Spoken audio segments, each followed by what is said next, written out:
Welcome to one of my favourite topics in maths methods, and that is transformations. And what they do is they answer a bucket load of big questions. And so one of the things I remember as a young kid is this particular problem here, and a teacher at Masnod back in the day saying that it moves to the right because you do the opposite of what is in the brackets. So that moves right because all you do is you do the opposite of the brackets. And I always wondered, why was it the opposite? Why does that work? And no one ever explained to me why. So what we'll do is we'll try to answer some of these big questions like why does that move 2 units to the right? And also note that many schools don't cover it. I moved to Colesta for a year in 2017 and they said we don't teach mapping. We do this particular or this other method, which I will show you how to do. But mapping is ultimately the best way to run transformations, and it will help you considerably in Year 12. Okay, so consider the graphs of y equals x squared, that's this one here, and y equals x take 2 all squared plus 4, that's this one here. So we know from experience that the graph of y equals x squared moves 2 units in the positive direction of the x-axis. That's what we say, 2 units in the positive direction of the x-axis, there it goes. So it moves 2 units there, and 4 units in the positive direction of the y-axis. Now you're allowed to use the words right and up, but I want to start getting you familiar with some of the terminology that's involved with transformations. So 4 units up. So here we go. We're at 1, 2, 3, 4, and we end up there. So note that the turning point has moved from 0, 0 to B2, 4. So we could show that via what we call mapping, which is we take an original point and what we do is we run the transformation on it, okay, which in this case is what we call a translation. We're moving something from one place to another by adding 2 to the x value and 4 to the y value. 1, 1 could be transformed by doing exactly the same thing. So on the original function, we've got a 0.11 there. And on the new function, it would be 3, 5. So if I look at 3, 5, it should be no surprise that that point appears, i.e. this one has moved to there. So did you notice that the points 2, 4 and 3, 5 are both on the y equals x squared graph that has been translated? So 2, 4 and 3, 5 now become different points. So it's useful to think of every point. So let's forget about 2, 4 and 3, 5 as individual points, and let's consider every point, x, y, this ordered pair. This is every or represents every point on the original function. And what we do is we map that to a new point, and this is what we call this. We call this x dash and y dash, okay, or x image and y image. So x dash is referred to as I just said, x dash, and is the image of the original point.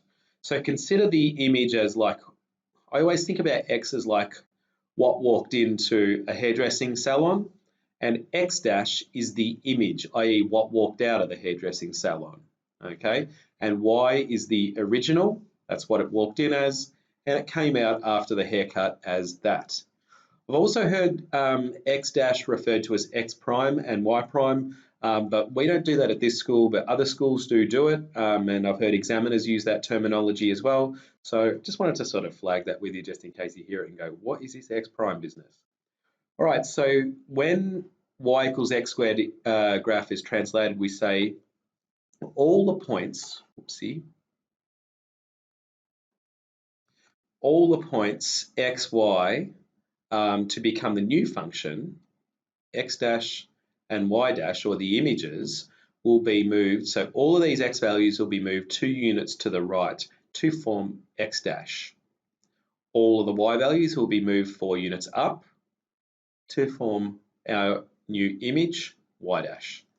The image of x can be found by x plus 2. So x dash, this thing here, is equal to x plus 2. Y dash is equal to y plus 4. So let's do it. Are you ready to find out why it moves 2 units to the right? So what I'm going to do is write up x dash equals x plus 2 and y dash equals y plus 4. Get that from here. So this is x dash, which is x plus 2. So to get x dash, I move x 2 units to the right. And to get y dash, I move y 4 units up. So what I'm going to do is form my new function based on my original function being y equals x squared. So to get my new y, what I need to do is take this over here and I'm going to say that y equals y dash take 4. I'm just going to transpose the equation. Now y is equal to y dash take 4 allows me to substitute for y here. So I'm going to replace it with y dash take 4. Now over here I'm going to do the same thing. Notice how this is an x. I'm going to make x the subject with this one here. So x is equal to x dash take 2. So I'm going to make that substitution. X dash take 2 all squared. So that's what I've substituted for x is x dash take 2. All right, now I'm going to rewrite it as y dash equals x dash take 2 squared plus 4. And now I'm going to make it a function of its own. So I'm going to drop these dashes and just call this a new function, y equals x take 2 squared plus 4. Notice what's happened here. I've tried to move x take 2, or the original y equals x squared graph, 2 units to the right and 4 units up. And I've said, hey, what would be the new function? What would it look like? And this is what popped out, this function here. Okay, so that's why this one moves 2 units to the right, because if I want to do it with the mapping and then I do my substitutions, this is what ends up coming out in return. Let's have another go with a few other functions. Find the rule for the image of the graph y equals f of x equals x squared under the following transformation, a translation 3 units in the negative direction of the x-axis. So here's what I do. I write down my mapping, x comma y, a translation of 3 units in the negative direction of the x-axis. That means we're going to remove 3 from x, 2 units in the positive direction of the y-axis. All right, now our original function is y equals x squared. See if you can work out what the answer will be. I think if we move it 3 units in the negative direction, it'll be x plus 3 all squared, 2 units in the positive direction. I think this will be the answer after the transformation. So let's do it with mapping, x dash, y dash. X dash is x take 3. X is going to be x dash plus 3. Y dash is equal to y plus 2. Y is equal to y dash take 2. All right, now what we're going to do is make our substitutions. Pretend like now we don't know that. It's like, ooh, I wonder what this function is going to be after this transformation. Let's find out. So I'm going to make the substitution. Y dash take 2 equals, so y on for y is y dash take 2, and on for x is x plus 3.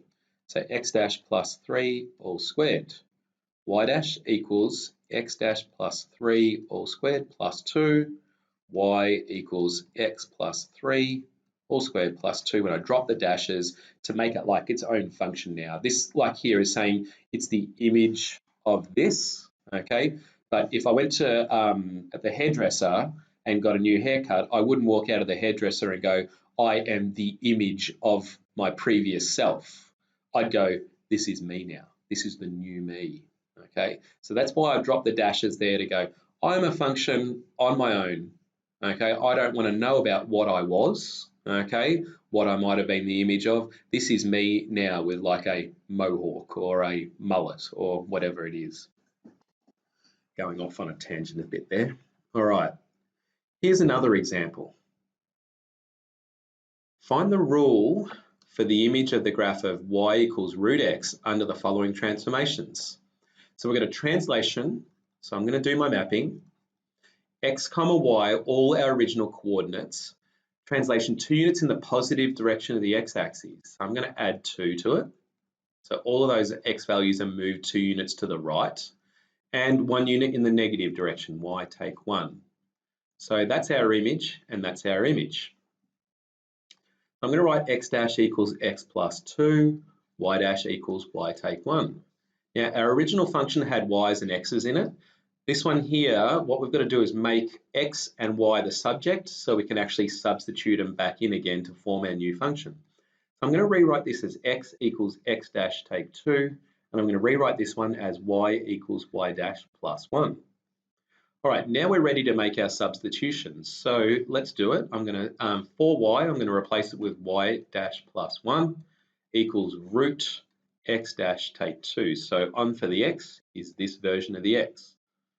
Y dash equals x dash take 2, take 1, And now what I'm going to do is make a function of its own. Remember this one saying, I am the image of my previous self.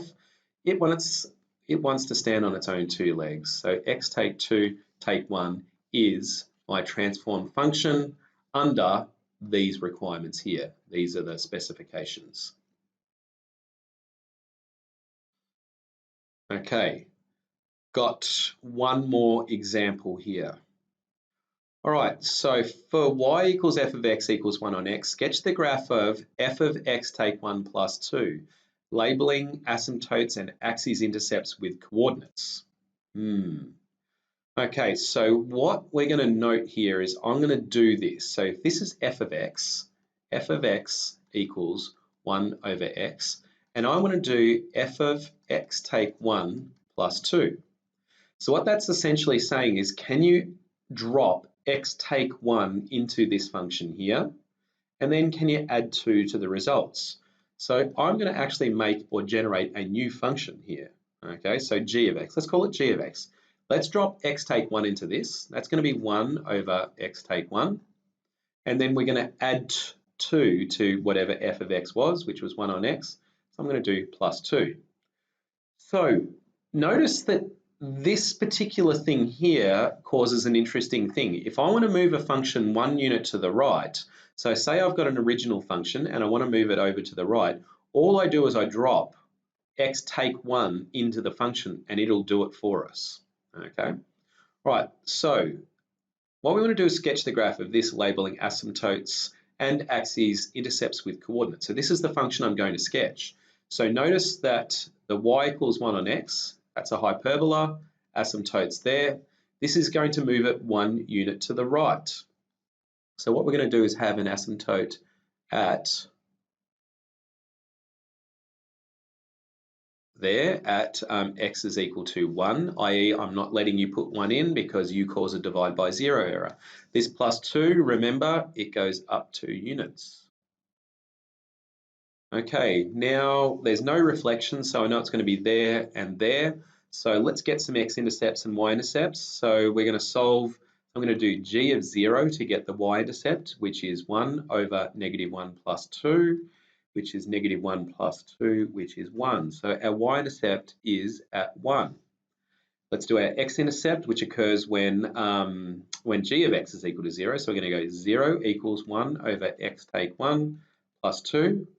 Negative 2 equals 1 over x take 1. Negative 2, x take 1 equals 1. Negative 2x plus 2 equals 1. Negative 2x equals negative 1. X equals a half. And there is 1. There is a half right there. So our hyperbola is going to go through those points like so. Okay, again, I'm just going to point out some things that I don't like on my graph because, again, you need to correct these things. That is a problem, okay? Graphs don't do that. Graphs don't tend towards the asymptote and suddenly veer away and then go towards. So that needs to be a smooth curve, girls, okay? So I'm being very critical of my own work here. Now this part here, what's going on here? The function sort of looks like it's going towards the asymptote, then it veers away, then it veers too, and then it veers away again. Okay, so again, a nice smooth curve veering towards the asymptote, but never touching it. All right, what I do now, girls, is I basically will try to get the same thing on the other side. So I simply match up some of those points across there and make like a rectangular hyperbola, and then draw those points on the other side. Okay, and again, that's a problem, that's a problem. So make sure in your notes that those are fixed up. Now, our coordinates, that one there is 0, 1, that one there is a half, 0. Labeling the asymptotes and axes intercepts with coordinates, the final asymptote is at y equals 2. Okay. So again, the thing to note about this one here, f of x take 1 plus 2, that thing there will actually move any function that you've got 2 units to the right. And I'm going to demonstrate one more thing. So let's define a function, f of x equals x squared. equals x squared. And what I want to do is I want to generate, or I want to move this parabola 2 units to the right, okay? So to do that, I'm going to jam into the function x take 2, f of x take 2. What that's going to do is slot that in and produce this new function, x take 2 all squared, which we know that graph there, if we consider the graph of that, it's going to be the original graph moved 2 units to the right. This method of transforming functions is really easy to use the function notation as opposed to the mapping, okay? So I'll try to be addressing both of them with you guys, but this method here allows us to move a function 1 unit to the right, 2 units up, and you can change that based on any function you want. So take an original function and use this method here to transform it quite easily to produce a new function. All right. So the work today is 7A. You'll be able to do many of these questions without mapping, but I promise you, you'll see the value soon. Persist with mapping. So even if you think, wow, I don't need to map these, I can see the transformations and I can write the new functions. I want you to practice this technique because what we're going to do is chuck a whole lot of things into the pot and produce some pretty crazy functions. So I want you to practice the mapping, please.